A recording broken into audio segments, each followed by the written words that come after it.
Bonjour et bienvenue dans ma cuisine Sally Cook. Aujourd'hui, je vais vous préparer un couscous populaire.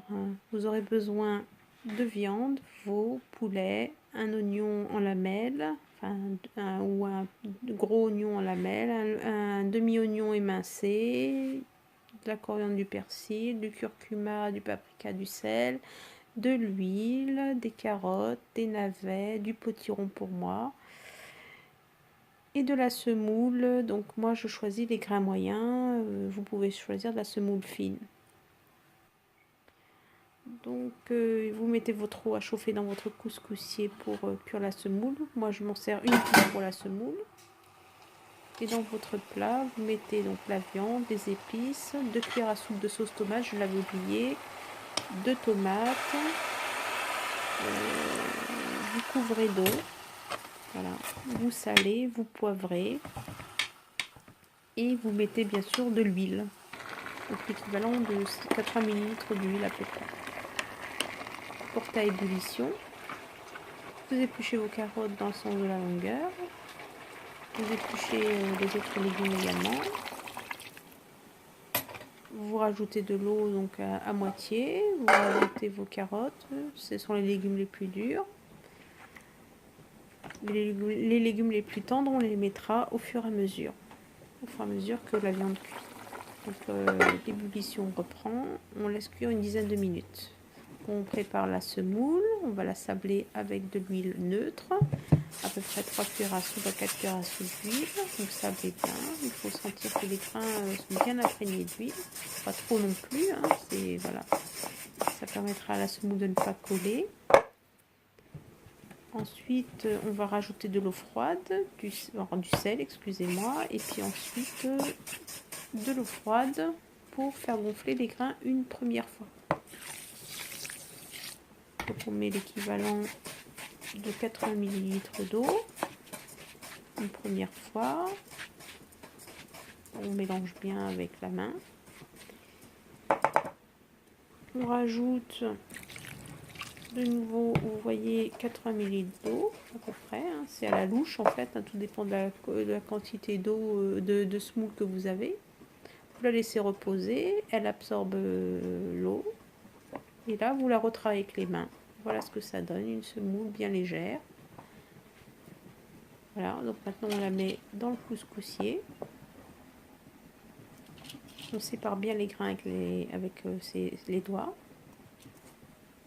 Pendant ce temps-là, l'eau est vraiment à ébullition, elle est très chaude. Donc on la place sur le couscoussier. Voilà.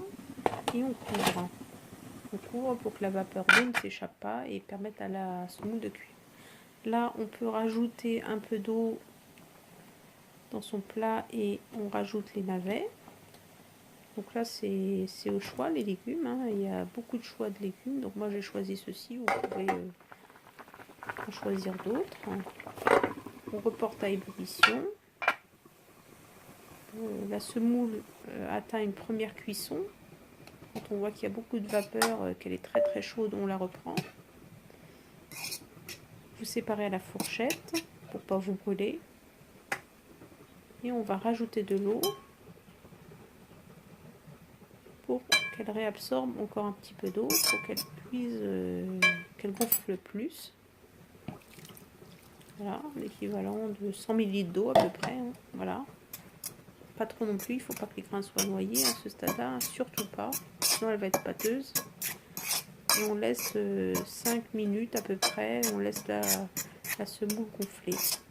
On la laisse tranquille et on la laisse gonfler. Donc là, moi, je continue à mélanger pour bien séparer les grains. Puis après, je la laisse 5 minutes reposer. Et je vais la remettre dans le couscoussier. Là, je vois que ma viande est cuite. Pour pouvoir rajouter mon potiron, parce que comme ça cuit très vite, donc, il faut que ma viande et mes autres légumes soient cuits. Donc je vérifie bien mon poulet, ma viande, surtout voilà. Alors tout ça, ça cuit à feu doux. Voilà. Donc, je rajoute mon potiron. Je goûte si j'ai besoin de rajouter du sel. Moi, j'ai pas mis de pois chiches, mais pour les gens qui aiment les pois chiches, donc c'est à ce stade-là qu'il faut rajouter des pois chiches cuits, et donc vous achetez en conserve. J'ai repris ma semoule qui a gonflé entre temps, et je vais la remettre à cuire dans le couscoussier. Donc je la sépare bien, toujours à la fourchette pour ne pas se brûler. Voilà, elle est prête à cuire une seconde fois, et je la couvre pour que la vapeur d'eau puisse monter. Mon potiron est cuit. Donc, vous pouvez aussi rajouter là à ce stade-là un piment que vous mettez au-dessus et que vous ne percez surtout pas parce que sinon votre sauce va être très très forte.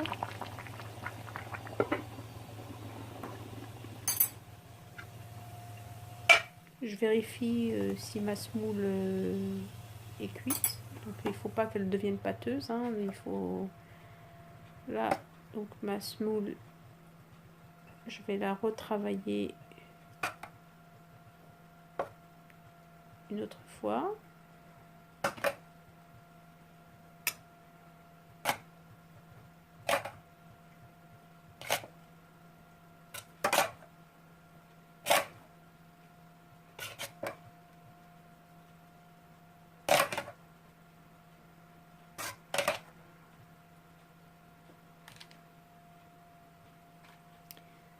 Donc je vais rajouter 2 cuillères à café de beurre pour séparer les grains. Donc là, à ce stade-là, je ne rajoute plus d'eau, hein, elle est cuite. Je prélève la quantité de semoule nécessaire pour dresser mon plat. Le reste, je le mettrai dans un tupperware que je pourrai réchauffer au micro-ondes et voilà. Donc là, vous voyez, ma semoule est impeccable, elle est bien gonflée, elle n'est pas pâteuse du tout, elle est légère. Je dresse mon plat, donc j'ai ma sauce qui est prête. J'ai dressé un plat et donc j'ai mis ma semoule en premier. Je vais imbiber de sauce pour que ça ne soit pas sec et pour que ça puisse recevoir ensuite la viande et les légumes. Je commence par mettre toujours la viande en premier, puis les légumes en dernier. Donc je mets mon potiron autour, je vais mettre mes carottes, mes navets. Là, à ce stade-là, vous pouvez, si vous le souhaitez, faire cuire des merguez à part, bien sûr, hein, à part dans une poêle, et puis compléter pour faire un couscous royal. Et puis, vous mettrez aussi vos pois chiches si vous avez souhaité en mettre. Voilà le résultat. J'espère que ma recette vous a plu. N'hésitez pas à liker, à partager. Je vous souhaite un excellent appétit et à bientôt pour une nouvelle recette.